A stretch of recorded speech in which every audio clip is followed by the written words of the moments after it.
Eh bien, je l'ai choisi parce que, bon, déjà, je m'intéressais beaucoup à Horvat et ça faisait un petit moment que je lisais beaucoup de ses textes et que j'avais envie d'essayer de faire quelque chose autour de cet auteur. Et puis, en fait, ça plus c'était plutôt que le thème du roman ou quelque chose qui puisse être, je dirais, explicable, qui justifie ce choix, c'est tout simplement un choc de lecture et voilà, je suis tombé amoureux de ce texte très vite sans trop savoir pourquoi, avec quelque chose d'assez mystérieux, mais en me disant que ce texte était suffisamment riche et intriguant pour y consacrer 1 ou 2 ans de ma vie.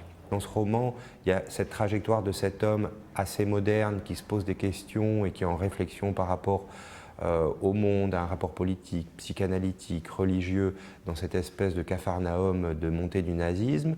Ça, c'est une des narrations. Et l'autre narration est la dimension judiciaire. Il y a une chronique judiciaire très très forte qui est en filigrane comme ça et qui est un axe de narration très important. Et on s'est plutôt axé là-dessus. Au départ, on est parti vraiment de l'idée de se dire, bon, il y a une espèce comment dirais-je, de choses très introspectives dans le roman qui est essentielle.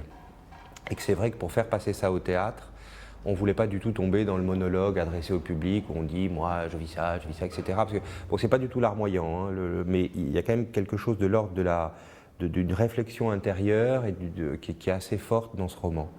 Il décrivait son théâtre comme un théâtre ou son œuvre comme une œuvre qui oscillait entre la vérité et la poésie.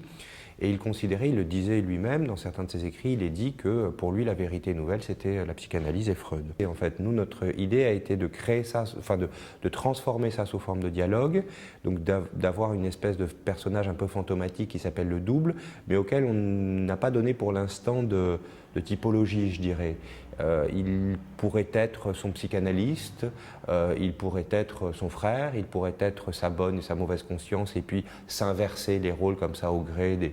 C'est une espèce de couple, un peu comme peut-être Depardieu et Devers dans Les Valseuses. Ce côté, il y en a un qui fait faire des conneries à l'autre, et puis l'autre après prend le relais, et puis un réfrène et l'autre pousse, mais les rôles sont interchangeables comme ça.